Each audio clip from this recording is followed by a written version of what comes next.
ಎಲ್ಲರಿಗೂ ನಮಸ್ಕಾರ. Welcome to our YouTube channel cooking with us. ಇವತ್ತು ನಾವು ಮನೆಯಲ್ಲೇ ಹೇಗೆ ಸಿಂಪಲ್ಲಾಗಿ ಗುಲಾಬ್ ಜಾಮೂನ್ ಮಾಡ್ಬೋದು ಅಂತ ತೋರಿಸ್ತಾ ಇದ್ದೀವಿ. ಇದನ್ನು ತುಂಬ ಸುಲಭವಾಗಿ 10 ನಿಮಿಷದಲ್ಲೇ ಮಾಡ್ಬೋದು ಮನೇಲಿ. ಇದಕ್ಕೆ ಬೇಕಾಗಿರೋ ಸಾಮಗ್ರಿಗಳು ಅಂದರೆ ನಾನು ಇಲ್ಲಿ 200 gram MTR gulab jamun powder ತೊಗೊಂಡಿದ್ದೀನಿ. ಅದ್ರ ಜೊತೆಗೆ 1/4 kg ಆಗೋಷ್ಟು ಸಕ್ಕರೆ ಹಾಗೂ 3-4 ಏಲಕ್ಕಿ ಹಾಗೂ ಅರ್ಧ ಕಪ್ಪಲ್ಲಿ ಹಾಲು ತೊಗೊಂಡಿದ್ದೀನಿ.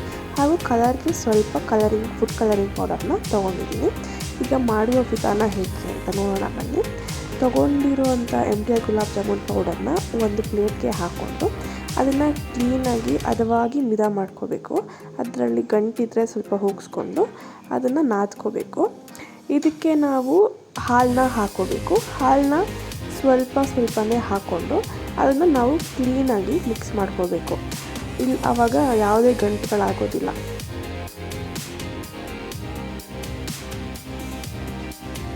ಹೀಗೆ ನಾನು ಮಿಕ್ಸ್ ಮಾಡಿಕೊಂಡು ಸ್ವಲ್ಪನೇ ಹಾಲು ಹಾಕ್ಕೊಂಡು ಹಿಟ್ಟನ್ನ ಕಲಿಸ್ಕೊತಾ ಇದ್ದೀನಿ. ಹೀಗೆ ಕಂಪ್ಲೀಟಾಗಿ ಹಾಲನ್ನ ಹಾಕ್ಕೊಂಡು ನಾವು ಹಿಟ್ಟನ್ನ ಕಲಿಸ್ಕೋಬೇಕಾಗತ್ತೆ.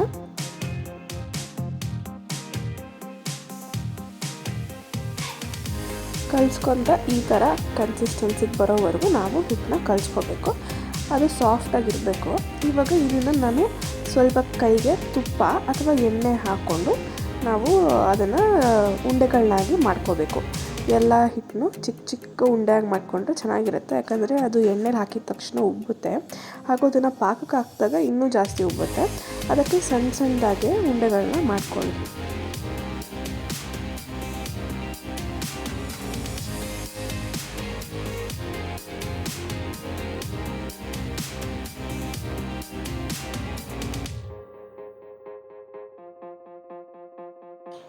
ಕಂಪ್ಲೀಟಾಗಿ ಹಿಟ್ಟನ್ನು ಉಂಡೆಗಳನ್ನಾಗಿ ಮಾಡ್ಕೊಂಡಿದ್ದೀನಿ. ಅದು ಸಾಫ್ಟಾಗಿ ಇರಲಿ. ಈಗ ನಾವು ನೆಕ್ಸ್ಟು ಪಾಕ ಹೇಗೆ ಮಾಡೋದು ಅಂತ ನೋಡೋಣ ಬನ್ನಿ. ಪಾಕ ಮಾಡೋಕ್ಕೋಸ್ಕರ ಸ್ಟವ್ ಮೇಲೆ ಒಂದು ಪಾತ್ರೆ ಇಟ್ಕೊಂಡು ಅದಕ್ಕೆ ನಾನು ಇಲ್ಲಿ 1 ಬೌಲ್ ಆಗೋಷ್ಟು ನೀರನ್ನ ಇಟ್ಕೊಂಡಿದ್ದೀನಿ. ಇವಾಗ ಆ ಬೌಲ್ ನೀರನ್ನ ಪಾತ್ರೆಗೆ ಹಾಕೋಣ. ಪಾತ್ರೆಗೆ ಹಾಕಿದ ನಂತರ ನಾವು 1/4 kg ಆಗೋಷ್ಟು ಸಕ್ಕರೆನ ಅದಕ್ಕೆ ಹಾಕೋಣ.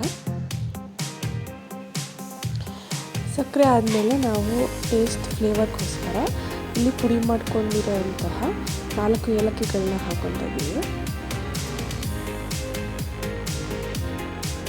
ಇದಾದಮೇಲೆ ಪಾಕ ಸ್ವಲ್ಪ ಕಲರ್ ಇರಲಿ ಅಂದ್ಬಿಟ್ಟು ಸ್ವಲ್ಪ ಫುಡ್ ಕಲರಿಂಗ್ ಪೌಡರ್ನ ಅದಕ್ಕೆ ಹಾಕ್ಕೊಳ್ಳೋಣ. ಆವಾಗ ಪಾಕ ಕೆಂಪು ಕಲರಾಗಿ ಚೆನ್ನಾಗಿ ಬರುತ್ತೆ. ಈಗ ಇದನ್ನು ಕುದಿಯೋಕ್ಕೆ ಬಿಡಬೇಕು. ಅದು ಚೆನ್ನಾಗಿ ಕುದ್ದಿ ಪಾಕ ಆಗೋವರೆಗೂ ಒಂದು 10 ನಿಮಿಷದ ಕಾಲ ನಾವು ಕುದಿಸ್ತಾ ಇರಬೇಕು. ನಾವು ಪಾಕ ಆಗ್ತಿರೋ ಟೈಮಲ್ಲಿ ಜಾಮೂನ್ನ ಫ್ರೈ ಮಾಡ್ಕೊಳ್ಳೋಣ ಬನ್ನಿ. ಅದಕ್ಕೋಸ್ಕರ ನಾನು ಒಂದು ಪಾತ್ರೆ ಇಟ್ಟು ಅದಕ್ಕೆ ಒಂದು ಅರ್ಧ ಆಗೋಷ್ಟು ಎಣ್ಣೆನ ಹಾಕ್ಕೊತಾ ಇದ್ದೀನಿ. ಎಣ್ಣೆ ಸ್ವಲ್ಪ ಬಿಸಿಯಾದ ನಂತರ ನಾವಿದಕ್ಕೆ ಜಾಮೂನ್ ಉಂಡೆಗಳನ್ನ ಹಾಕ್ಕೊಂಡು ಫ್ರೈ ಮಾಡೋಣ. ಎಣ್ಣೆ ಬಿಸಿಯಾಗ್ತಾ ಬಂದಿದೆ.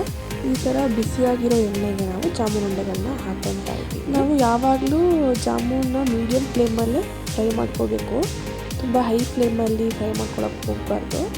ಇಲ್ಲಾಂದರೆ ಅದು ಸೀದೋಗೋ ಚಾನ್ಸಸ್ ಇರುತ್ತೆ. ಆದ್ದರಿಂದ ಮೀಡಿಯಮ್ ಫ್ಲೇಮಲ್ಲೇ ಅದನ್ನು ನಾವು ಕಂಪ್ಲೀಟಾಗಿ ಫ್ರೈ ಮಾಡ್ಕೋಬೇಕು. ಗೋಲ್ಡನ್ ಬ್ರೌನ್ ಆಗೋಷ್ಟು ಫ್ರೈ ಮಾಡಿಕೊಂಡ್ರೆ ಸಾಕು.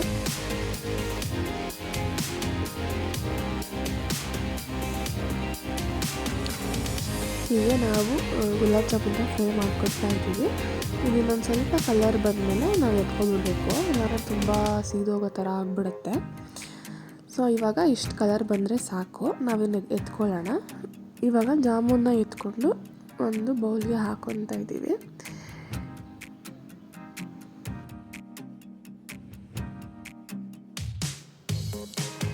ಇಲ್ಲಿ ಪಾಕ ಕಂಪ್ಲೀಟಾಗಿ ಕುದಿ ಬಂದಿದೆ. ಇಷ್ಟು ಕುದಿ ಬಂದರೆ ಸಾಕು. ಟೇಸ್ಟ್ ಕೂಡ ಕರೆಕ್ಟಾಗಿದೆ. ಒಂದು 10 ನಿಮಿಷದ ಕಾಲ ಕುದಿ ಬಂದರೆ ಸಾಕು. ಪಾಕ ರೆಡಿಯಾಗಿರುತ್ತೆ. ನಾವು ಇವಾಗ ಪಾಕನ ಆಫ್ ಮಾಡ್ಕೊಳ್ಳೋಣ. ಇವಾಗ ನಾವು ಬೆಂದಿರೋಂಥ ಜಾಮೂನ್ನ ಸಕ್ಕರೆ ಪಾಕದ ಒಳಗಡೆಗೆ ಹಾಕ್ಕೊಳ್ಳೋಣ. ನಾನಿಲ್ಲಿ ಎಲ್ಲ ಜಾಮೂನ್ಗಳನ್ನು ಸಕ್ಕರೆ ಪಾಕದ ಒಳಗಡೆ ಹಾಕ್ತಾ ಇದ್ದೀನಿ. ನಾವು ಈ ಜಾಮೂನ್ಗಳನ್ನು 10 ರಿಂದ 15 ನಿಮಿಷದ ಕಾಲ ಬಿಟ್ಟರೆ ಸಾಕು. ಇದು ಕಂಪ್ಲೀಟಾಗಿ ಸಕ್ಕರೆನ ಹೀರ್ಕೊಂಡು ಚೆನ್ನಾಗಿ ಟೇಸ್ಟ್ ಬಂದಿರುತ್ತೆ ಹಾಗೂ ತುಂಬ ಸಾಫ್ಟ್ ಕೂಡ ಆಗಿರುತ್ತೆ. ಈಗ 15 ನಿಮಿಷ ಆಗಿದೆ ನೋಡಿ, ಜಾಮೂನು ಈ ಥರ ಬಂದಿದೆ. ತುಂಬ ಸಾಫ್ಟ್ ಆಗಿದೆ ಹಾಗೂ ತಿನ್ನೋಕ್ಕೆ ಟೇಸ್ಟ್ ಕೂಡ ತುಂಬ ಚೆನ್ನಾಗಿದೆ. ನೀವು ಈ ಥರ ಸುಲಭವಾಗಿ ಜಾಮೂನ ಕೆಲವೇ ನಿಮಿಷಗಳಲ್ಲಿ ಮನೆಯಲ್ಲಿ ಮಾಡ್ಕೊಬೋದು. ಈ ಗುಲಾಬ್ ಜಾಮೂನ್ ರೆಸಿಪಿ ನಿಮಗೆ ಇಷ್ಟ ಆಗಿದ್ದರೆ ಖಂಡಿತವಾಗ್ಲೂ ಈ ವಿಡಿಯೋನ ಲೈಕ್ ಮಾಡಿ, ಕಮೆಂಟ್ ಮಾಡಿ ಹಾಗೂ ಸಬ್ಸ್ಕ್ರೈಬ್ ಮಾಡಿ. Thank you for watching the video.